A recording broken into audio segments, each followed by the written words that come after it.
Buoyant force पर हमने कुछ न्यूमेरिकल्स देखे हैं। अब हम बायंट फोर्स पर कुछ थ्योरेटिकल कॉन्सेप्ट पर बेस्ड क्वेश्चन देखते हैं, क्योंकि वो भी बहुत पूछे जाते हैं थ्योरेटिकल, जिनमें सिर्फ लॉजिक लगाना है ना।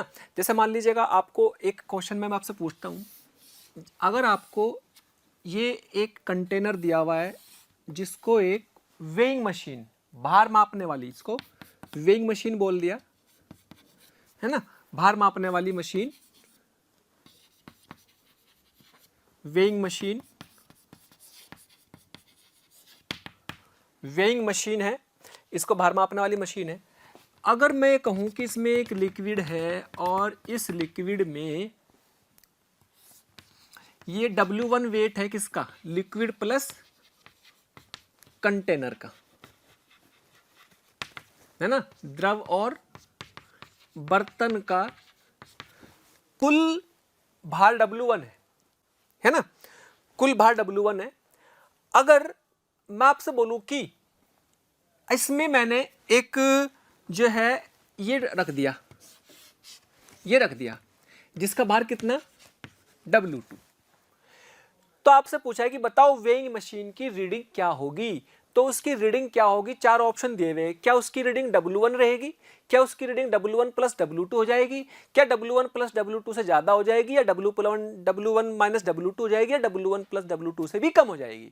इनमें से कोई भी एक ऑप्शन आपको छांटना है।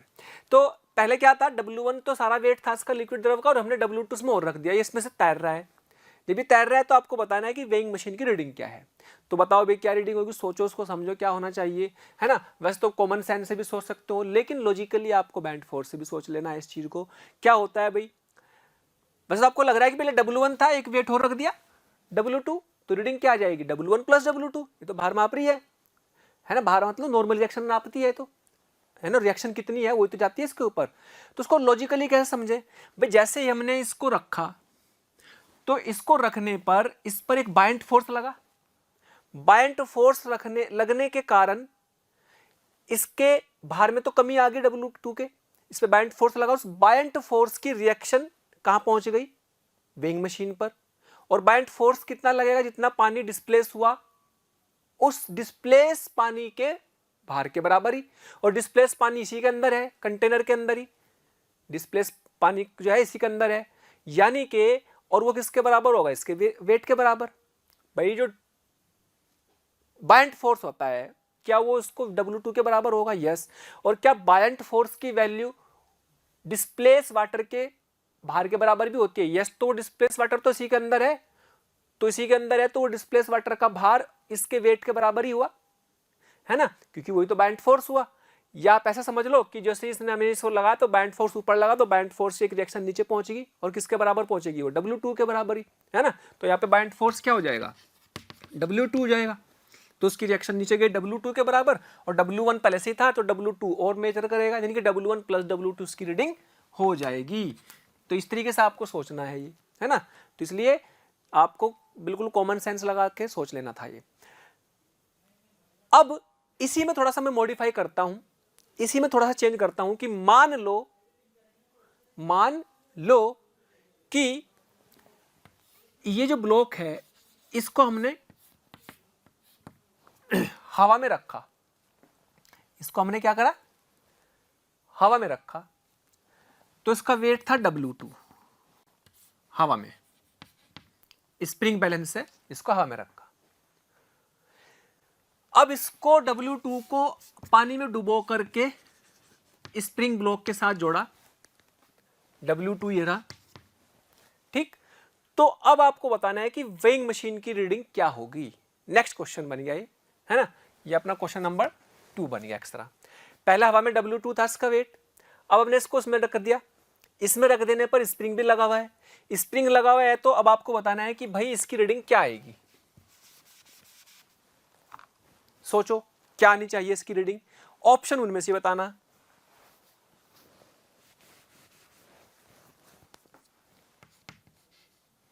सोचो जी क्या आंसर आना चाहिए, देखो ध्यान से क्या आना चाहिए। तो इसमें अगर बहुत ध्यान से देखो तो क्या अब इसका वेट W2 रहेगा या W2 से कम रहेगा? पानी के अंदर, पानी के अंदर इसका, चूंकि स्प्रिंग का फोर्स ऊपर लग रहा, ऊपर कौन लग रहा है? FSP। FSP तो था ही, वही तो उसके वेट के बराबर था, भाई जो FSP था वही तो उसके वेट W2 को बराबर कर रहा था। लेकिन जब पानी में डुबो दिया तो उस पर एक बायंट फोर्स भी लग गया और नीचे की तरफ W2 भी था, ठीक। तो क्या अब बायंट फोर्स के लिए W2 के बराबर है? नहीं, क्योंकि इस पर तो FSP भी लग रहा है। यानी कि अब बायंट फोर्स कितना हो जाएगा? अब बायंट फोर्स हो जाएगा W2 minus FSP, spring force, है ना। यानी कि अब बायंट फोर्स की रीडिंग थोड़ी सी W2 से कम रह जाएगी। तो जो W2 से कम रह जाएगी, बायंट फोर्स ऊपर लगा तो उसकी रिएक्शन भी नीचे कम जाएगी, बायंट फोर्स की रिएक्शन भी कम जाएगी W2 से, क्योंकि W2 से कम है बायंट फोर्स, तो W2 की रिएक्शन, बायंट फोर्स की रिएक्शन तो नीचे जा रही, वही तो इसको मेजर कर रहा। इसका मतलब इस पर जो रीडिंग आएगी वो W1 प्लस W2 से कम आएगी। क्यों? क्योंकि वेट W2 पूरा का पूरा इस पर आ ही नहीं रहा, वो तो स्प्रिंग की फोर्स की वजह से थोड़ा सा कम रह गया अभी, है ना। तो यहां पर आंसर क्या आएगा? Less than W1 plus W2। तो ये बड़ा इंपॉर्टेंट है, इसको आप समझे, है ना भाई। यहां पर तो वाइट W2 के बराबर आ ही नहीं पाया, बायंट फोर्स थोड़ा कम रह गया, जितना कम रह गया वो वाली रीडिंग के हिसाब से आंसर भी W1 प्लस W2 से कम आएगा, इसलिए ऑप्शन हो गया ई। चलिए next question, problem based on buoyant force. इस पर बेस्ड हमारा नेक्स्ट क्वेश्चन ये है कि एक बर्तन में पानी भरा हुआ है, शुद्ध वाटर है, जिसका घनत्व कितना होता है? 1 होता है, ठीक है। अगर इसी पानी का, जो ये पानी है, इसी का बना हुआ बर्फ का कोई टुकड़ा है, उस बर्फ के टुकड़े को हमने इस पानी के अंदर डाला तो वो बर्फ का टुकड़ा इस पर तैर रहा है, ठीक है, वो बर्फ का टुकड़ा इस पर तैर रहा है। तो सवाल ये है कि जब ये बर्फ पिघल जाएगा, जब ये बर्फ पिघल जाएगा तो पानी का जो लेवल है वो बढ़ेगा, घटेगा या सेम रहेगा? जब ये बर्फ पिघल जाएगा तो पानी का लेवल बढ़ेगा, घटेगा या रिमेन सेम या अनचेंज? बिल्कुल भी नहीं बदलेगा, कोई परिवर्तन नहीं आएगा, ये सवाल है, ठीक है। क्वेश्चन समझ में आ गया होगा कि भाई इस बर्फ के पिघलने के बाद इस लेवल के साथ क्या होगा, ये लेवल बढ़ेगा और या घटेगा या सेम रहेगा। अच्छा, मैंने आपको एक बार फिर कह रहा हूं कि ये जो पानी है, इसी पानी का बना हुआ बर्फ मैंने लिया फिलहाल, है ना। उस अब इसमें जो पानी, बर्फ का घनत्व जो होता है थोड़ा सा पानी के घनत्व से कम होता है, ये आपको पता ही है, जनरली 0.9 होता है बर्फ का घनत्व। लेकिन जब बर्फ पिघलेगा तो पानी बदलेगा, और पानी चूंकि उसी वही वाला है तो इसलिए बर्फ पिघलने के बाद उसी 1 के घनत्व के पानी में ही बदलेगा। इसीलिए मैंने आपको ये बर्फ का घनत्व, जो बर्फ लिया है वो उसी पानी से बना हुआ लिया, क्योंकि मान लो आप किसी और पानी से ले लो, समुद्र का पानी से ले लिया, मान लो आपने बर्फ बना हुआ, तो समुद्र के पानी का जो बर्फ होगा तो समुद्र के पानी का घनत्व थोड़ा सा ज्यादा होता है 1 से, यानी कि जैसे समुद्र का पानी से जो बर्फ होगा पिघलेगा तो पानी का घनत्व ज्यादा होगा प्योर वाटर के पानी से, तो अलग अलग चीज हो गई, है ना। तो इसीलिए इस बात का ध्यान रखना है कि हमारे पास जो बर्फ है वो पिघलने के बाद उसका घनत्व इसी पानी के घनत्व के बराबर बनेगा, क्योंकि वो भी तो पानी बन गया ना, है ना। तो इसलिए हमने सेम पानी का ही बर्फ का टुकड़ा लिया हुआ है, पहला पॉइंट हमें दिया हुआ। अगर अलग अलग दे दे, मान लो पानी समुद्र का दे दे और बर्फ का घनत्व बर्फ जो है प्योर वाटर का दे दे, तो अलग सोचेंगे। तो कैसे सोचेंगे वो हमें देखना है। फिलहाल क्वेश्चन में दिया हुआ है कि भाई ये जो पानी है इसका घनत्व 1 है और इसी पानी से बना हुआ बर्फ का टुकड़ा इसमें डाल दिया है, ताकि जब वो पिघलेगा तो वो इसी पानी के घनत्व में बदलेगा। क्लियर? अब सवाल ये है कि भाई जब ये पिघलेगा तो इसका लेवल बढ़ेगा, घटेगा या सेम रहेगा? देखो कैसे करते हैं। जब हमने इसमें पानी का टुकड़ा डाला तो भाई इसमें पानी का टुकड़ा डालने पर इस पर एक बायंट फोर्स लगेगा जो कि इसके वेट के बराबर होगा। तो यस, सॉल्यूशन अगर हम देखें थोड़ा सा इसको, क्या एक बायंट फोर्स बराबर mg के बराबर होगा, है ना। और बायंट फोर्स क्या होता है? Density of liquid, density of liquid, liquid कितना, कौन सा? वाटर। और volume of body inside the liquid, liquid के अंदर कितना पानी का, कितना आयतन है या कितना पानी का आयतन विस्थापित हुआ, डिस्प्लेस हुआ। तो यहां लिख लेंगे V डिस्प्लेस वाटर, है ना। इसको मैं VD लिख देता हूं शॉर्ट में, VD, V displace water into G equal to density of ice, volume of ice into G इसमें तो कोई दिक्कत होने वाली नहीं है। यानी कि डिस्प्लेस वॉल्यूम कितना आया, rho ice upon rho water into V ice, ये तो हुआ डिस्प्लेस वॉल्यूम, ये आ गया। अब ये तो शुरू में ही है बिफोर मेल्टिंग, ये कब है, बिफोर मेल्टिंग, पिघलने से पहले, जब तक वो पिघला नहीं है ना। तो जब तक वो पिघला नहीं है, पिघलने से पहले की बात हो रही।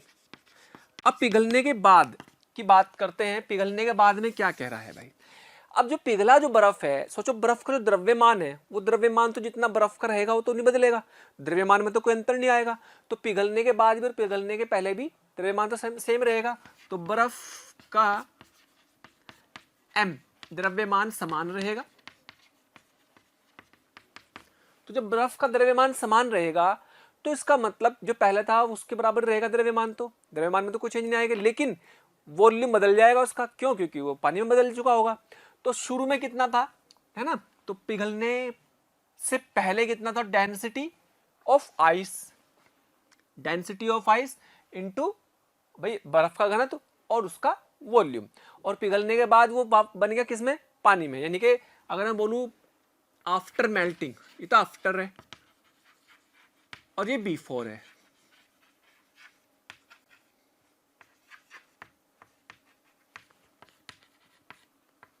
तो बराबर रहेंगे द्रव्यमान पिघलने के। तो मैं कह सकता हूं कि पिघलने के बाद डेंसिटी ऑफ आइस किस में बदल चुकी है,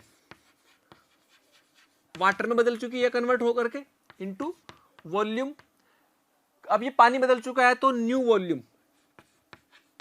न्यू डिस्प्लेस वॉल्यूम, नया वॉल्यूम डिस्प्लेस करेगा। भाई ये तो वास्तव में अब किस में कन्वर्ट हो चुका है, ये तो पिघल चुका है ना, तो ये तो रो ऑफ वाटर बन गया, इक्वल टू, ये तो वाटर बन गया ना, पिघल गया, मेल्ट हो गया। लेकिन पहले क्या था, density of ice into volume of ice, जितना भी वॉल्यूम था उसका शुरू में ही, उसमें तो कोई दिक्कत नहीं। लेकिन अब ये जो पिघला, ये तो नया वॉल्यूम डिस्प्लेस करेगा ना भाई, नई घनत्व है। थैंक यू सो मच प्यारे स्टूडेंट्स, हमें इतना प्यार देने के लिए। डेली हजारों स्टूडेंट्स हमारे वीडियो लेक्चर देख करके लाभान्वित हो रहे हैं। हमारी आपसे रिक्वेस्ट है कि आप हमारे डिस्क्रिप्शन बॉक्स में जा करके हमारे लिंक को क्लिक करें, अपना एनरोलमेंट सुनिश्चित करें। जो स्टूडेंट्स डाउट सॉल्विंग और स्टडी मटेरियल के लिए भी इच्छुक हैं, वो हमारे प्रीमियम कोर्स के लिए अप्लाई करके ज्वाइन कर सकते हैं। तो नया आयतन होगा, तो नया आयतन डिस्प्लेस होगा वी डी न्यू। अब ध्यान दें, वी डिस्प्लेस न्यू, ये जो आइस मेल्ट हुआ वो वाटर में कन्वर्ट हो गया है, उसी वाटर में कन्वर्ट होगा जिस वाटर का वो था। यानी कि मैं कहूंगा कि density of ice V of ice upon density of water. और अगर बहुत देखो ध्यान से, ये जो न्यू वॉल्यूम आया, इक्वेशन 2 मान लो, क्या ये और ये वाला वॉल्यूम सेम है? यस, तो ये वाला वॉल्यूम तो सेम आ गया। इसका मतलब नया वॉल्यूम जो डिस्प्लेस हुआ, नया वॉल्यूम जो विस्थापित हुआ, वो पहले वाले वॉल्यूम के बराबर ही विस्थापित हुआ। इसका मतलब level remain same, unchanged, level समान रहेगा, समान रहेगा, लेवल में कोई परिवर्तन नहीं होगा, लेवल अपरिवर्तित होगा, लेवल अपरिवर्तित होगा।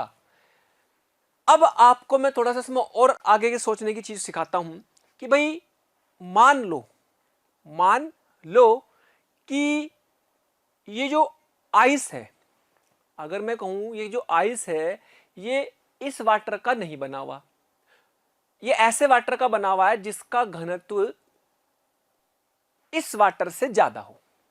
मान लिया मैं कहता हूं कि भाई ये सवाल तो हो गया, इस सवाल में तो कोई दिक्कत नहीं है, हमारा आंसर आ गया क्या, ये रिमेन सेम। ये लेकिन कब तक सेम है, जब तक कि ये डेंसिटी आपकी, मतलब रो ऑफ आइस जब मेल्ट हो जाएगा तो वो रो ऑफ डब्ल्यू में बदल जाएगा, जब तक तो ठीक है।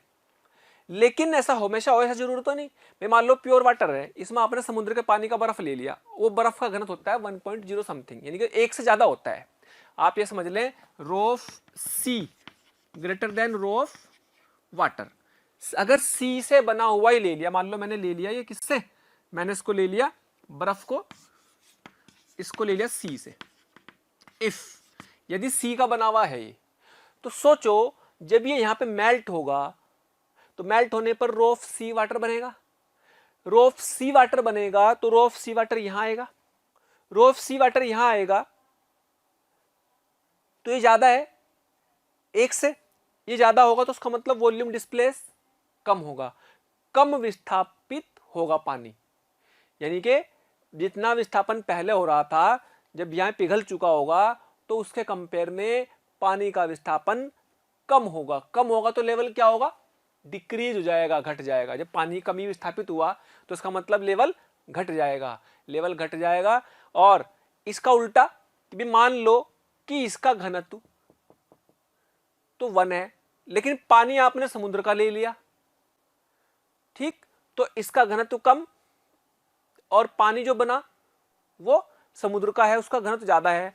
यानी कि ये वाला घनत्व ज्यादा हो गया। और जब ये पिघलेगा, प्योर वाटर में है, ये प्योर वाटर का ले लिया मैंने, तो इसका घनत्व 1 बनेगा, यानी कि ये कम होगा। तो ये टोटल वॉल्यूम डिस्प्लेस जो होगा नया वाला वो ज्यादा हो जाएगा। जब ये ज्यादा हो जाएगा तो लेवल बढ़ जाएगा। इस तरीके से इसमें 3 तरह की वैरायटी के क्वेश्चन पूछ सकते हैं कि भाई पहला कि अगर जो आइस है वो इसी वाटर का बना हुआ है तो क्या फर्क पड़ेगा, इस वाटर के घनत्व से ज्यादा का बना हुआ है या इस वाटर के घनत्व से कम का बना हुआ है। इस तरीके से 3 क्वेश्चनों को आप इसमें कर सकते हैं। ओके, अभी नेक्स्ट क्वेश्चन में आपको ऐसे दिया हुआ एक कंटेनर है जिसमें एक ब्लॉक है लकड़ी का, लकड़ी के ब्लॉक के ऊपर एक सिक्का रखा हुआ। ये क्या है, एक सिक्का है। ये सिक्का अगर मैंने पानी के अंदर डाल दिया तो वाटर लेवल पे क्या फर्क पड़ेगा, that is the next question. अगर इस सिक्के को, इस कॉइन को हमने क्या कर दिया, उठा के इसमें डाल दिया, तो आपसे बोला है कि जब हमारे पास ये सिक्का यहां गिर गया तो आपसे पूछा है कि ये जो लेवल है ये बढ़ा घटा या सेम रहा। तो यानी कि क्वेश्चन तो सेम ही है कि level of water increase decrease, A option ले लो, बी ऑप्शन, सी रिमेन सेम, डी नन। ठीक, तो level of water after coin drop, सिक्का गिराने के बाद,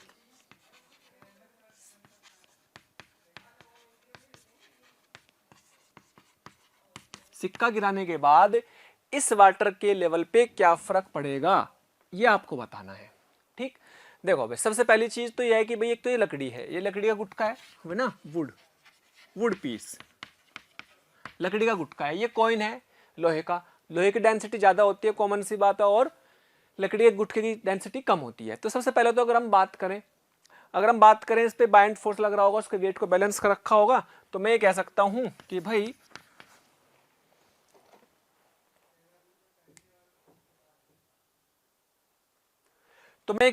भाई F B equal to M G. F B कितना, डेंसिटी ऑफ लिक्विड, वाटर कह लो, डेंसिटी ऑफ वाटर। भाई इसमें डेंसिटी किसकी है, ये वाटर की डेंसिटी होगी, है ना। इसकी डेंसिटी को लिख लिया मैंने डेंसिटी ऑफ वुड, और ये डेंसिटी ऑफ कॉइन। ठीक, density of water, density of wood, density of coin. तो density of water and volume of body inside the liquid, कितना वॉल्यूम डिस्प्लेस हुआ, इनके वॉल्यूम डिस्प्लेस वाटर का इनटू जी। ये तो कितना वॉल्यूम अंदर है बॉडी का और लिक्विड के अंदर, और कितना डिस्प्लेस हुआ, तो वही तो बात है, डिस्प्लेस हुआ। और वेट किस किस का द्रव्यमान, भाई एक तो लकड़ी के गुटके का, तो density of wood into volume of would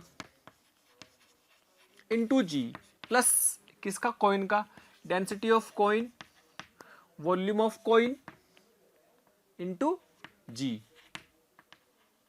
ये तो होगा। अगर बहुत ध्यान से देखो तो जी से तो जी उड़ गया। यहां पे मैं अगर बात करूं वॉल्यूम डिस्प्लेस की, तो डेंसिटी ऑफ वुड अपॉन ये क्या बन गया एक तरह से इतना, आप इसको भी सकते हैं mass of wood, density of water, इसको लिख सकते हैं mass of coin, density of water, ऐसा लिखने में कोई दिक्कत नहीं है। मैंने पहला केस लिया ये वाला, इसके हिसाब से कितना पानी डिस्प्लेस हो रहा होगा वो लिख लिया। अब कॉइन गिराने के बाद जो डिस्प्लेस पानी है अगर वो ज्यादा हुआ तो लेवल बढ़ेगा, डिस्प्लेस कम हुआ तो लेवल घट गया, है ना, और डिस्प्लेस अगर सेम ही आया तो लेवल सेम रहा। तो इस केस की बात करते हैं, जब हमने कॉइन गिरा दिया, कॉइन गिराने के बाद सिक्का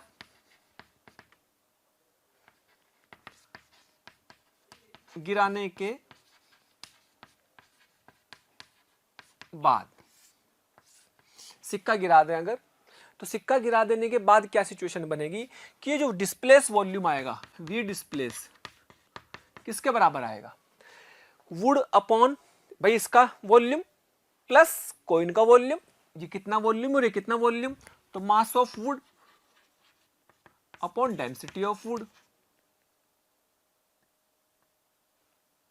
डेंसिटी ऑफ वाटर, यहां पे तो वाटर ही आएगा क्योंकि वो तो डिस्प्लेस इसके हिसाब से हो रहा, प्लस लेकिन कॉइन पूरा डूब चुका अंदर, तो mass of coin upon density of coin, और हमें पता है कि कॉइन या लोहे की डेंसिटी किससे ज्यादा होती है, वाटर से ज्यादा होती है, ये तो पता हमें, है ना। अब अगर इसकी बात करो, एक और दो को कंपेयर करो, तो कौन सा डिस्प्लेस वॉल्यूम ज्यादा है, ध्यान दो यहाँ पे वाटर वाटर है, यहाँ पे वाटर और कॉइन की डेंसिटी है, इतना अंतर आया, तो यहां पर तो ये तो सेम है, इसकी बात करो ये कम है ये ज्यादा है, डेंसिटी ज्यादा, डेंसिटी डिवाइड करेंगे तो ये कम हो जाएगी वैल्यू, यानी कि आप कह सकते हैं V displace is greater than V displace new, जो नया वॉल्यूम डिस्प्लेस हुआ उससे ज्यादा ये है, ये वाला वॉल्यूम ज्यादा है, जो नया डिस्प्लेस हुआ उससे ज्यादा ये वॉल्यूम है, इसका मतलब ये डिस्प्लेस वॉल्यूम कम है, कम है तो लेवल क्या हो गया, डिक्रीज हो गया, यानी कि लेवल क्या हो गया, घट गया, यानी कि ऑप्शन क्या आया, ये वाला। तो इस तरीके से आपको इस क्वेश्चन को समझना है, क्लियर। चलिए नेक्स्ट क्वेश्चन में आपको ये दिया हुआ है कि भाई आपके पास एक बर्तन है जिसमें एक बर्फ का टुकड़ा है और बर्फ के टुकड़े के अंदर एक आयरन का पीस है, यानी कि ऐसे दिया हुआ है ना, इसमें एक आयरन का पीस है, ये रहा आयरन का पीस, ये लोहे का टुकड़ा है, ठीक, ये बर्फ है, ये बर्फ है, ये वाला ये बर्फ है इतना, इस बर्फ के अंदर एक लोहे का पीस है, ठीक। तो आपसे पूछा है कि पिघलने के बाद ये जो लेवल है पानी का इस पे क्या फर्क पड़ेगा, बढ़ेगा घटेगा या सेम रहेगा। तो अगर बहुत ध्यान से देखो तो इससे पहला वाला जो सवाल किया बिल्कुल सेम वही है कि ये अपना लकड़ी का टुकड़ा था, वहां पर उसमें एक लोहे की चीज थी, हमने अंदर गिरा दी, है ना। तो वैसे ही समझ लो ये भी कि जब पानी पिघल चुका होगा तो पानी पिघल चुके होने के बाद जो लोहे का टुकड़ा होगा तो अंदर चला जाएगा, है ना, लोहे का टुकड़ा अंदर चला जाएगा। तो इसका मतलब क्या होगा, इसका मतलब ये भी सेम क्वेश्चन हो गया उसी तरीके का और सेम ही इसका आंसर आएगा, बिल्कुल उसी तरीके का है, तो उसका फॉर्मेट बदल गया बस। तो आपको उसी तरीके से इसका आंसर देना, बस ध्यान रखना कि जो बर्फ का पिघलने के बाद घनत्व है वो भी यही रहेगा जो उस पानी का है ना। तो मतलब आप ये समझ लो कि अब अगर मैं शॉर्ट में कहूं कि भाई शॉर्ट में मेरे पास मैं कह सकता हूं कि डिस्प्लेस वॉल्यूम, अगर पिछले वाले सवाल के हिसाब से देखें तो mass of ice upon density of water plus mass of iron, F समझ लो, आयरन समझ लो, upon density of iron, so density of water. भाई वहां पे कॉइन था, सिक्का था, सिक्के की जगह कौन आ गया, आयरन आ गया, और लकड़ी की जगह आइस आ गया। अब आइस के ऊपर रखा हुआ समझ लो एक तरह से अंदर ये इसमें, तो पहला ये वॉल्यूम ये आ गया, और पिघलने के बाद ये तो पिघलने से पहले है, ये तो कब है, पिघलने से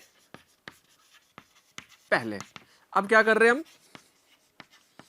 पिघलने के, प्यारे बच्चों हमें रोज कमेंट्स के माध्यम से ये रिक्वेस्ट आ रही है कि सर हमें इस टॉपिक के वीडियो लेक्चर प्रोवाइड करें या इस टॉपिक के वीडियो को समझाएं। तो मेरी आपसे रिक्वेस्ट है कि आप हमारे चैनल पर जाकर के सब्सक्राइब करें और बेल आइकन को हिट करें, ताकि जो भी वीडियो लेक्चर हमने डाले हुए हैं उसके नोटिफिकेशन आपसे मिस ना हो। मैं ऐसा इसलिए कह रहा हूं क्योंकि हमने ज़्यादातर वीडियो लेक्चर को ऑलरेडी अपने चैनल पर डाला हुआ है, तो जिस लेक्चर की आप डिमांड कर रहे हैं वो लेक्चर आपको पॉसिबली वहां पर मिल जाएंगे।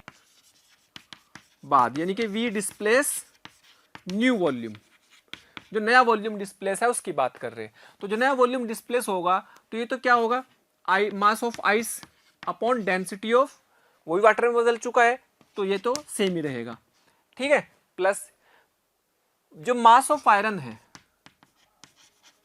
अपॉन डेंसिटी ऑफ आयरन आ जाएगी। तो सेम कंडीशन आ गई तो हम कहेंगे V displace new less than V displace पुराने वाला। जो नया डिस्प्लेसमेंट है वो कम है, इसका मतलब लेवल क्या हो जाएगा, घट जाएगा। तो आंसर अभी भी यही आएगा जो पहले आ रहा था। तो ये आप ये समझ लो कि ये सवाल और वो सवाल एक ही जैसे ही है। तो ऐसे कई तरीके के सवाल आपको मिलेंगे जिसमें आपसे वो कोई भी लेवल पूछ लेगा कि भाई इसका लेवल घटा, कितना लेवल बढ़ा। उस तरह के सवालों को आपको इस तरीके से सोचना है कि नया वॉल्यूम कितना है और पुराना वॉल्यूम कितना पानी का विस्थापित हो रहा था। ओके, चलिए नेक्स्ट क्वेश्चन फिर देखते हैं इसके ऊपर। मान लीजिएगा कुछ लॉजिकल क्वेश्चन है, चूंकि थ्योरेटिकल लॉजिकल है तो आप इसका लॉजिक सुने और फिर इसका आंसर देंगे। मान लीजिएगा जैसे एक प्लास्टिक बैग है, पॉलीथीन है ना, अगर मैं उसको हवा में रखता हूं, उसमें हवा भरी हुई है, तो उसका वेट उसके खाली होने पर वेट से ज्यादा होगा, कम होगा या इक्वल होगा। मतलब क्या हुआ कि मान लीजिएगा ये कोई क्या है, प्लास्टिक बैग है ना, प्लास्टिक बैग पॉलीथीन मान लो, चारों तरफ क्या है, air air air air air, और इसके अंदर भी क्या है, एयर एयर। तो ये कह रहा है कि इसके वेट पे क्या फर्क पड़ेगा जब हम इसका वेट हवा में कर रहे हैं और हवा भर के कर रहे हैं, तो क्या फर्क पड़ेगा। तो आंसर देखना क्या है, मतलब मान लीजिएगा लेट कि W note and V note ये जो है प्लास्टिक बैग के लिए है, ऐसा मान लो। W नोट जो है खाली बैग का भार है बिना हवा के, और आयतन V नोट है, ये है, ठीक। सोचो अब इसने हवा भर ली, विद एयर कितना हो जाएगा, विद एयर कितना हो जाएगा, एयर की वजह से एयर का वेट कितना हो जाएगा, आप समझ लो एयर का भार, डेंसिटी इंटू ये एयर की density into volume V naught into G, इतना ही तो होगा। एयर का वॉल्यूम, एयर की डेंसिटी, वॉल्यूम इंटू G, इतनी इसमें हवा भरी हुई ये वाली, तो खाली तो इतना वेट है इसका और इतनी हवा भरी हुई। तो आपसे बोल रहा है कि हवा भरने पर इसके भार पे क्या फर्क पड़ेगा। तो हवा के अंदर ही, हवा में ही है, चारों तरफ हवा है। सोचो तो सॉल्यूशन में क्या करेंगे, क्योंकि हवा के कारण, हवा के चारों तरफ है ना, चारों ओर हवा के कारण क्या लगेगा, थ्रस्ट फोर्स या उत्प्लावन बल या एफ बी काम करेगा। और एफ बी कितना होगा, डेंसिटी ऑफ, भाई चारों तरफ हवा है ना, तो पानी की जगह हवा है, तो density of air, volume of body inside the air, इसका वॉल्यूम कितना दे रखा, V नोट इंटू G, है ना। और ये कहां लगेगा, ऊपर की तरफ, एफ बी किधर लगेगा, ऊपर।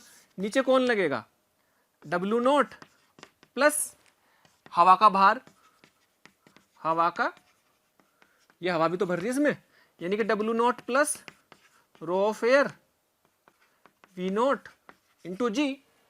यानी कि आप कह सकते हैं कि जो नया वाला जो भार आएगा वो कितना आएगा, W naught plus rho of air V naught G, और ऊपर वो फोर्स लग रहा माइनस एफ बी कितना, W naught rho of air V naught G minus air का वी नॉट इंटू जी, ये कट जाएगा।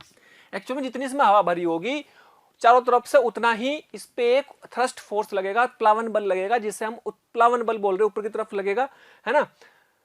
तो इसकी वजह से इसका जो वेट आया वो इतना ही आ गया।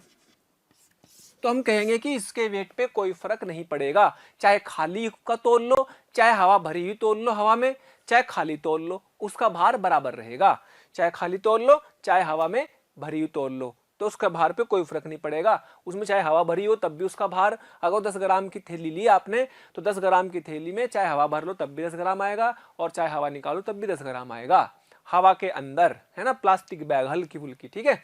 अच्छा, अगर वैक्यूम हो, यदि चारों ओर हवा नहीं है, मतलब निर्वात है, वैक्यूम, अगर वैक्यूम है चारों तरफ ही हट गया, मान लीजिएगा ये कर दिया, अंदर एयर है। अब अगर इसका हम भार मापे तो यहां पे क्या है, वैक्यूम है, तो क्या होगा, थ्रस्ट खत्म हो जाएगा, एफ भी खत्म हो जाएगा। तो जब न्यू आएगा कितना आएगा, तो न्यू आएगा W naught plus air V naught G. भैया तो खत्म हो गया एफ बी, है ना। तो no thrust, no F B नहीं लगेगा अब। तो अब जो नया वाला आएगा डब्ल्यू न्यू, वो ग्रेटर देन होगा डब्ल्यू नोट से, ज्यादा होगा, तो अब इसका भार ज्यादा आएगा। वैक्यूम में मापेंगे अगर इसमें हवा भर के तो ज्यादा आएगा, हवा का भर के हवा में मापेंगे तो इसके भार पे कोई फर्क नहीं पड़ेगा, जितना खाली था उतना ही हवा भरने के बाद भी आएगा। अगर हवा में माप रहे, वैक्यूम में माप रहे, तो उसके भार में क्या होगा, थोड़ा सा ज्यादा आएगा, क्योंकि फिर उसके अंदर हवा का भार है और पीछे के नीचे से कोई भी उत्प्लावन बल होगा ही नहीं, जब पीछे कोई है ही नहीं, हवा वैक्यूम है, हवा ही नहीं है।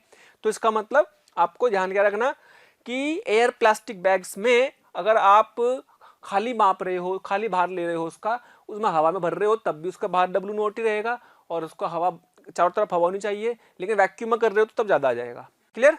चलिए नेक्स्ट क्वेश्चन है, लॉजिकली आपसे पूछते हैं कि भी मान लो अपने पास एक कंटेनर है, एक बर्तन है, उसमें एक बॉल तैर रही है, ठीक। उसको जो उस पे बॉल तैर रही है उसका कुछ भाग पानी में डूबा हुआ है, कुछ हवा में है। अगर उस बर्तन को उठा के चंद्रमा पर ले गए, अगर उस बर्तन को उठा के चंद्रमा पर ले गए तो पानी में उसका उतना ही भाग डूबा रहेगा, या ज्यादा डूब जाएगा या कम डूब जाएगा, ये सवाल है। फिर से सुन ले कि मान लो जो ये पृथ्वी पर ले रहे हम, ये आपके पास यहां पर तो एयर होती है, यहां पर वाटर ले लिया, है ना। तो इतना वॉल्यूम इसका डूबा हुआ है, इसको मैंने वी ले लिया वाटर के अंदर, ठीक। और ये कहां पर है, अर्थ पर, पृथ्वी पर, है ना, पृथ्वी पर। अब में से कहां ले गया, मून पर, ऐसा मून पर ले गया। तो भाई अब आपसे पूछा है कि जो डूबा हुआ वाला वॉल्यूम है, ये वी डैश जो है, इसको वी डैश ले लिया, तो ये जो वी डैश है अंदर की तरफ डूबा हुआ, ये अब इसी के बराबर ही है, ये ज्यादा है ना। वी डैश ये ज्यादा है या बराबर है, या इसको ऐसा कर लो, इसको वी अर्थ ले लो, अर्थ पे, इसको वी मून ले लो, मून ले लिया, वी एम, ठीक है। अर्थ ले लिया और उसको मून पर ले लिया, चंद्रमा पर ले लिया, तो उससे कंफ्यूजन नहीं होगा कि इसका इतना पानी के अंदर डूबा हुआ है, इसमें इतना डूबा हुआ है, तो ये दोनों बराबर हैं, कोई ज्यादा है या कोई कम है, इस बात की गणना करते हैं। तो बेटे ध्यान से देखें, आपको पता है कि इस पर बैंड फोर्स लग रहा होगा, बैंड फोर्स उसके वेट को बैलेंस करता है। यहां पर इसमें और इसमें क्या अंतर है, मून में और पृथ्वी में सबसे बड़ा अंतर किस बात का है, सबसे बड़ा अंतर दो है। एक तो क्या, ग्रेविटी नहीं है, और ग्रेविटी नहीं है उसी के कारण वहां पे एटमॉस्फेयर भी नहीं है चंद्रमा पर, तो एटमॉस्फेयर के ना होने से ज्यादा फर्क पड़ेगा, ग्रेविटी से फर्क नहीं पड़ रहा। क्यों, क्योंकि ग्रेविटी के तो दोनों तरफ आएगा तो जी कट जाएगा, तो ग्रेविटी से तो कोई फर्क नहीं पड़ रहा। लेकिन हाँ एटमॉस्फेयर नहीं है, इससे फर्क पड़ेगा। क्या फर्क पड़ेगा, देखो देखो भाई, अगर हम पहले पृथ्वी की बात करते हैं तो F B equal to M G लिखोगे, F B equal to M G. तो एफ बी किसके कारण, density of water, volume of body inside the water, earth पर तो इतने वॉल्यूम अंदर है ना, इंटू जी। लेकिन क्या आपको दिख रहा है कि भाई यहां पर क्या है, हवा भी है, ये कौन है, एयर। क्या एयर के कारण भी लग रहा होगा वॉल्यूम, एयर के कारण भी तो होगा ना वॉल्यूम यहाँ पे, तो इसके एयर के कारण भी तो उस पर एक बायंट फोर्स लग रहा होगा। हालांकि वो नेग्लिजिबल होता है, बहुत ही कम होता है, हम उसको कंसिडर नहीं करते, बट अब करना पड़ेगा क्योंकि यहाँ है यहाँ नहीं है, यहाँ पे नो एयर। हम अपने नॉर्मल जितने भी सवाल करते हैं कभी हम हवा का बायंट फोर्स नहीं लेते, क्यों, क्योंकि हमारे सारे सवाल हवा में ही हो रहे हैं। लेकिन अब ये सवाल स्पेशली पृथ्वी और चंद्रमा का है, तो यहाँ पे तो मेन अंतर ही हवा का है कि जहाँ हवा है वहाँ हवा नहीं है, तो इस बार हमें हवा को भी एक फ्लूइड मान करके, एक द्रव मान करके, एक तरल मान करके इसका भी इस पे बायंट फोर्स लगाएंगे। वो अलग बात है कि इसका बायंट फोर्स नेग्लिजिबल होता है, बहुत कम होता है, बट वहां तो है ही नहीं भाई, बहुत कम होता है, पर यहाँ है, पर वहां तो है ही नहीं यार। तो इसका मतलब density of air volume inside the air into G बराबर एम जी, जी से जी कट जाएगा भाई, यही तो आएगा। तो यानी कि मैं कह सकता हूं एम की वैल्यू आई एक तरह से,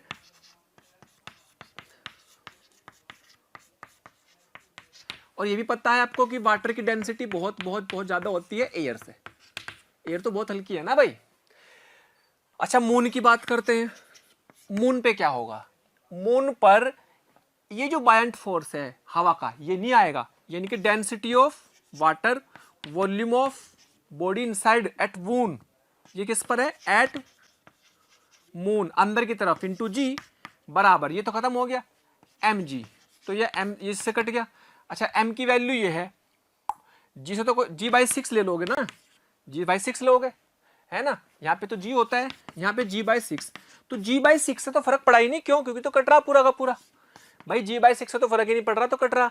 लेकिन इस वाले फोर्स के कारण फर्क पड़ रहा हवा के, तो लो जी एम की वैल्यू उठा के रख दो यहाँ, कितने आएगी, density of water volume at earth, density of air volume at air, तो क्या आया भाई इसका वॉल्यूम, दैट इज इसको रो डब्ल्यू से डिवाइड करेंगे तो VE plus rho air upon rho water into V air. अब ध्यान देखो ये वैल्यू बहुत ज्यादा है, ये वैल्यू ज्यादा है, ये कम है, लेकिन कुछ भी हो वी एम, इसमें वी में कुछ जुड़ रहा है, कुछ ऐड ही हो रहा ना, तो क्या मैं कह सकता हूं मोन पर वॉल्यूम अर्थ पर वॉल्यूम से ज्यादा है, तो हम ये कहेंगे कि चंद्रमा पर जो बॉल है, बॉल पानी के अंदर ज्यादा डूब जाएगी, ज्यादा डूबेगी, है ना, ज्यादा भाग पानी के अंदर, ज्यादा भाग डूबेगा, ये इंपॉर्टेंट पॉइंट है। ऐसा लगता है कि शायद चंद्रमा पे कम डूबेगी क्योंकि वहां जी भी कम खींच रहा, ऊपर से हवा भी नहीं है, ऊपर भागेगी नहीं, वास्तविकता यह है कि जब हम इसी बर्तन को चंद्रमा पर ले जाएंगे तो चंद्रमा पर तो वो और ज्यादा डूब जाएगी, चंद्रमा पर वो और ज्यादा डूब जाएगी, इसका ज्यादा आयतन आ जाएगा, ये वाला volume V M greater than VE आएगा, ये वाला वॉल्यूम, ये वाला, ठीक है। तो ध्यान रखेंगे कि यहां पर इंपॉर्टेंट पॉइंट क्या है, हवा का भी बायंट फोर्स लेना जरूरी हो गया क्योंकि दोनों जगह डिफरेंस इसी चीज का है मेन। ओके चलिए नेक्स्ट क्वेश्चन समझते हैं, क्या पूछा हुआ है। हमारे पास एक पानी के अंदर एक बोट है, ऐसे समझ लीजिएगा एक बोट है ना, ये पानी के अंदर है, इसमें कुछ पीसीज रखे हुए हैं, यहाँ पे कुछ रखे हुए हैं, ठीक। तो ये पानी का जो बोट इसमें रखी हुई है, ये पीसेस रखे हुए हैं। आपसे पूछा क्या है कि अगर इन टुकड़ों को पानी के अंदर डाल दिया जाए तो पानी के लेवल पर क्या फर्क पड़ेगा। अगर ये टुकड़े यहां से निकाल करके पानी में डाल दिए, इस तालाब में डाल दिए, क्या है तालाब, दिस इज अ पॉन्ड। सवाल समझेंगे पहले अच्छे से, मान लीजिएगा लॉजिकल सवाल, अपना आप भी सोचेंगे, स्क्रीन पॉज करके सोच लेंगे अच्छे से क्या करना है। पहले क्या दिया कि इस नाव के अंदर, कुछ बोट के अंदर कुछ टुकड़े रखे हुए हैं, इन टुकड़ों को उठा के इसमें डालना है तो लेवल पे क्या फर्क पड़ेगा पानी के। लेकिन दो कंडीशन दे दी कि अगर मान लो ये टुकड़े तैरने लगे तो क्या फर्क पड़ेगा, और डूब गए तो क्या फर्क पड़ेगा, है ना। पानी के अंदर इन टुकड़ों को डाल देने पर, जब टुकड़ों को पानी में गिराने पर तो तैरते हैं, तो पानी का लेवल क्या होगा, और अगर डूब जाते हैं तो क्या होगा, ठीक है। समझ में आ गई इतनी बात? टुकड़ों को गिरा दिया पानी के अंदर, लेकिन दो केस दिए, एक बार तो वो तैर रहे, उस समय क्या फर्क पड़ेगा, एक बार वो। अगर आपको हमारे वीडियो लेक्चर्स पसंद आ रहे हैं तो प्लीज़ लाइक और शेयर करना ना भूलें। इससे आपके साथी, आपके जो ज़रूरतमंद दोस्त और विद्यार्थी हैं उन तक भी ये वीडियो लेक्चर पहुंच जाएंगे, ताकि वो भी इससे लाभान्वित हो सकें। और अभी मैं यही कहना चाहूँगा कि आपका इतना प्यार और इतना स्नेह देखकर हमारी मोशन की पूरी टीम बहुत मोटिवेटेड है, और आपके इस प्यार के कारण, इस मोटिवेशन से ही हम और अच्छे से अच्छे कंटेंट आपको प्रोवाइड करते रहेंगे। डूब गए तो उस समय क्या फ़र्क पड़ेगा, है ना? तो सिंपल सा आंसर वगैरह पहले बता दूं आपको क्या क्या आंसर आएंगे, कि भाई पहले तो आंसर पे कोई फर्क नहीं पड़ेगा, रिमेन सेम, लेकिन दूसरे लेवल पर क्या होगा, इसका लेवल जो होगा डाउन हो जाएगा, कम हो जाएगा। अब कैसे समझते हैं इस चीज को? देखो भाई, सबसे पहले तो इस पर बाइंड फोर्स लग रहा होगा नीचे की तरफ, m प्लस एम जी, मान लो mg plus M G. m किसका वेट है? बोट का वेट m है, और टुकड़ों का वेट, टुकड़ों का स्मॉल m है। ये हमने मान लिया। बोट का कितना है? कैपिटल M, और टुकड़ों का कितना है? Small m। तो उसको बैलेंस कर रखा होगा FBmg में, है ना? तो प्रारंभ में क्या होगा? FV बराबर mg होगा, यानी कि density of water, volume of displace water into g, और यहां पे क्या लिखेंगे? mg प्लस स्मॉल mg, ये तो लिखेंगे, ठीक है? तो g से तो g उड़ ही जाना, तो v डिस्प्लेस कितना आया? कितना डिस्प्लेस वाटर हुआ? m by row W plus small m by row W, यही तो हो गया, ठीक है? अब टुकड़ों को डालने पर, पहला केस जब तैरते हैं, तैरने पर क्या होगा भाई? देखो आप अब ऐसे समझ लो कि टुकड़े भी यही इसमें डाल दिए, तैर रहे हैं,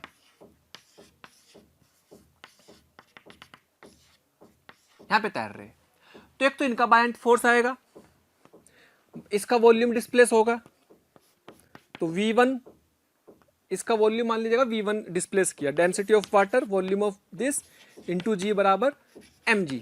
एक तो इसका बैंड, इसके ऊपर बैंड फोर्स लगेगा, इसने कुछ वॉल्यूम विस्थापित किया, और दूसरा density of water, volume of V2 into G बराबर स्मॉल mg, एक इनके वॉल्यूम ने विस्थापित किया।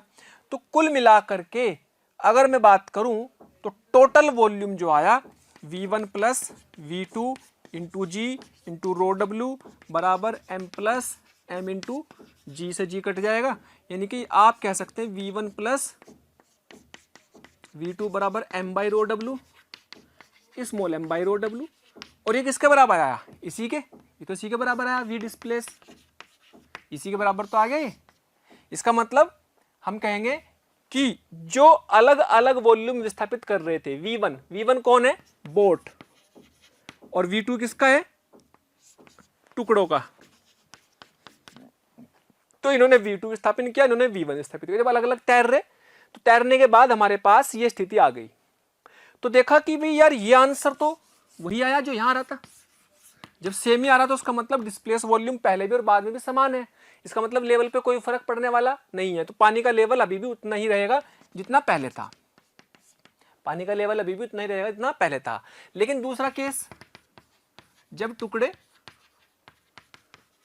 डूब जाते हैं, जब टुकड़े डूब गए तो क्या होगा? डूब गए का मतलब ये होगा कि भाई आपने एक तरह से इसमें क्या करा, डूब गए, यहां पे पानी के टुकड़े डूब गए, तो अब इसका जो वॉल्यूम आएगा V1 तो वही रहेगा, m by row W, V1 तो यही रहेगा, है ना भाई? ये तो वही रहेगा ना, रो V1 W2, और V2 कितना आ जाएगा? V2 डैश मान लो, V2 डैश किसका? Dense mass of this and density of टुकड़ा क्या है? पीस, कोई भी आयरन ले लो, कहीं का भी ले लो, मान लीजिएगा टुकड़े का ले लो, पीस ले लो, टुकड़े का घनत्व, और टुकड़ा का घनत्व ज्यादा होगा पानी से, भारी है तभी तो डूबा, है ना। टुकड़े का घनत्व ज्यादा यानी कि V1 प्लस V2 डैश बराबर आया m by row W plus small m by टुकड़ा। अगर बहुत ध्यान से देखो तो जैसे हमने सिक्का था लकड़ी के टुकड़े पर सिक्का हमने गिराया था इससे पहले सवालों में, तो बिल्कुल वही सारी कंडीशन बन गई। तो यहाँ देखो डेंसिटी ऑफ टुकड़ा, जो टुकड़े हैं ये ग्रेटर देन कहीं के भी मान लो भारी टुकड़े कोई भी, है ना, जब तो डूबेंगे तो डेंसिटी ऑफ वाटर होगी जब तो डूबेंगे यहाँ पर, ठीक है।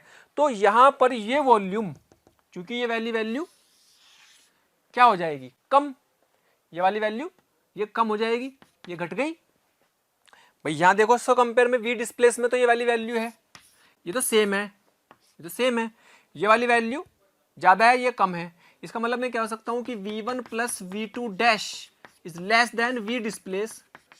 जो पहले विस्थापित हो रहा था पानी, अब वो विस्थापित पानी कम है, अब पानी विस्थापित ही कम हुआ, तो इसका मतलब लेवल घट जाएगा, इसका मतलब लेवल घट जाएगा।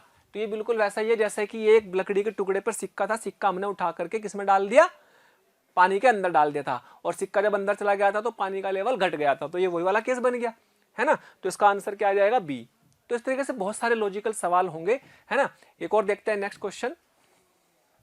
चलिए एक और क्वेश्चन देखते हैं। इस पर बेस हमारे पास है, एक कंटेनर है, एक बर्तन है, इसमें एक रस्सी से हमने एक आइस क्यूब, सॉरी एक शुगर क्यूब यानी कि एक चीनी का दाना, ठीक है, क्या है ये, शुगर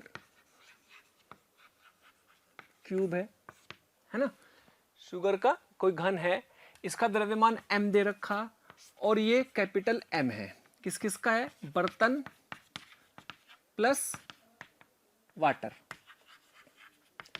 ये बर्तन प्लस वाटर का भार कितना, m, और इसका कितना हमारे पास स्मॉल m। तो इसको एक वेइंग मशीन पर रखा,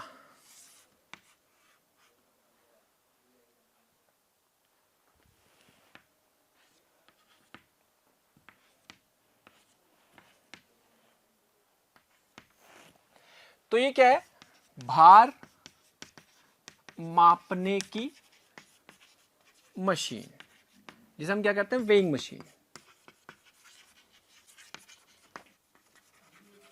दिस इज वेइंग मशीन। इस वेइंग मशीन की रीडिंग पूछ रहा है कि इस रीडिंग पर क्या फर्क पड़ेगा जब ये घुलेगा। जब ये चीनी का गुटका घुलेगा तो उसके घुलने पर शुगर की डेंसिटी मान लो रो एस है ना, इसकी डेंसिटी कितनी मान ली, रो एस। तो इसको जब ये घुल जाएगा तो उस समय इसकी रीडिंग पर क्या फर्क पड़ रहा होगा घुलते समय। जिस समय घुल रहा होगा तो शुरू में जो रीडिंग है वो कितनी होगी, बाद में जो रीडिंग है वो कितनी होगी, बीच में क्या रीडिंग के साथ हो रहा होगा। चार ऑप्शन दिए कि क्या रीडिंग पहले बढ़ेगी फिर घटेगी, क्या पहले घटेगी फिर बढ़ेगी, और क्या पहले बढ़ेगी फिर नियत हो जाएगी, या घटती रहेगी या बढ़ती रहेगी। तो सवाल यही है, एक और ऑप्शन जोड़ सकते हो, क्या बढ़ती रहेगी। खैर अब कैसे सोचना है भाई इसको, देखो शुरुआत में इनिशियल इसकी जो रीडिंग होगी, इनिशियली रीडिंग W1 मान लो, इनिशियल रीडिंग क्या होगी, एक तो इसका वेट आएगा mg, और एक ये जो ब्लॉक है, ये जो शुगर का टुकड़ा है, इस पर एक प्लावन बल लगेगा ऊपर की तरफ, उसकी रिएक्शन नीचे आएगी, इसे हम थ्रस्ट बोलते हैं, प्लावन बल बोलते हैं। थ्रस्ट लगेगा बल जो कि इस पर रीडिंग, इसकी रीडिंग को बदल देगा। वो कितना होगा भाई, थ्रस्ट कह सकते हैं, थ्रस्ट या फिर प्लावन बल, या density of water volume of body inside this. तो ये कितना होगा, डेंसिटी ऑफ वाटर 1, इसको लिख सकते हैं mass upon density of sugar. इसका आयतन को क्या लिख सकते हैं, mass upon density of sugar into G. तो इतना बायंट फोर्स इस पर, इसके कारण नीचे की तरफ यहाँ रीडिंग पर पहुंच जाएगा। तो ये कितना पहुंच चुका होगा भाई, mg अपॉन रो एस, है ना। ध्यान दें ये 1 भी है यहाँ पर, तो ये 1 होने के कारण इस डेंसिटी कटेगी, तो रीडिंग कभी सोचो कि यूनिट पर फर्क पड़ जाएगा, ये mg है, mg बाई रो एस है, यूनिट पर फर्क नहीं पड़ेगा क्योंकि ये 1, ये भी डेंसिटी, ये भी डेंसिटी, ये कट गया, तो इसलिए कोई फर्क नहीं पड़ा। तो मैं कह सकता हूँ m plus m by rho S into G. Rho S किसकी डेंसिटी है, शुगर के टुकड़े की। तो ये रीडिंग दिखा रहा है। अब देखो जब ये घुलने लगेगा ना, जब ये घुलने लगेगा तो अब घुलने पर इसका मास इतना तो नहीं रह पाएगा, ये तो घुल करके पानी में चला जाएगा, है ना, इतना तो नहीं रह पाएगा, तो रीडिंग बदलेगी, रीडिंग बदलेगी। लेकिन घुल करके कहाँ जाएगी वो रीडिंग? घुल करके वो रीडिंग इसी के अंदर तो रहेगी भाई, घुलेगा अगर ये शुगर तो घुल करके इसी के अंदर रहेगी। अब मैं इसको आधा घुलने तक समझता हूँ। ऐसा समझते हैं जब ये आधा घुलेगा तो क्या होगा, है ना। जैसे मान लीजिएगा m/2 रो s प्लस m/2 रो s इंटू जी, ये है। इसको मैंने दो हिस्सों में लिख लिया, आधा आधा कर लिया, आधा आधा कर लिया, m/2 कर लिया। तो जब ये m/2 रो घुल जाएगा, जब आधा घुल जाएगा, जब आधा घुलेगा, तो उस केस में क्या होगा? क्या आधा द्रव्यमान या आधा भार तो पानी में आ चुका है इसका, शुगर का, तो आधे का ही उत्प्लावन बल बचा।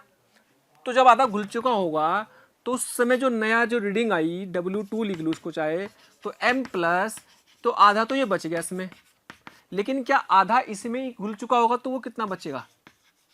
m/2g, जी बाहर ले लो। तो अब सोचो m/2g और m/2 रो sg कौन ज्यादा है? m/2 और m/2 रो s g, इसमें कौन ज्यादा है भाई? है ना, यहाँ पे तो 1 है, यहाँ पे तो क्या रो s बहुत ज्यादा है, तो यानी कि ये वैल्यू ज्यादा हो गई, ये वाली वैल्यू ज्यादा हो गई। अगर ये वैल्यू ज्यादा है इससे, अगर ये वैल्यू से ज्यादा है, तो उसका मतलब आधा घुलने तक इसकी रीडिंग बढ़ी क्या घटी? आधा घुलने तक इसकी रीडिंग बढ़ती चली गई, बढ़ती चली गई। जब ये आधा घुलने के बाद इसमें ये पूरा घुल रहा है और भी घुल रहा है, जब ये पूरा घुल जाएगा तो बायंट फोर्स तो खत्म हो जाएगा, है ना। जब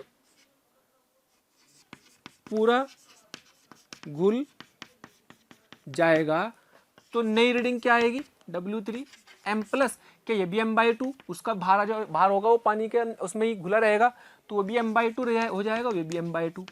यानी कि कहने का मतलब हुआ कि m प्लस m इंटू जी हो जाएगा। और ये क्या हो गया? नियत, ये तो घुल गया, घुल गया ना, घुल गया ये तो पूरा का पूरा m। अब तो सॉल्यूशन बन गया। तो m plus small m into जी।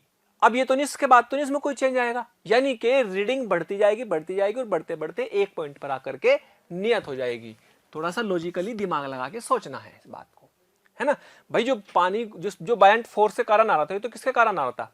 उत्प्लावन बल के कारण। उत्प्लावन बल धीरे धीरे कम हो रहा है, लेकिन उसका वेट तो बढ़ता जा रहा, तो रीडिंग बढ़ती जाएगी, है ना। उत्प्लावन बल पूरी तरह खत्म हो जाएगा तो वेट तो mg हो जाएगा, तो वेट mg हो जाएगा तो अपना उसमें क्या हो जाएगा? फिर उसके पास इसमें इसकी रीडिंग नियत हो जाएगी, क्योंकि m प्लस m इंटू जी फिक्स वैल्यू है।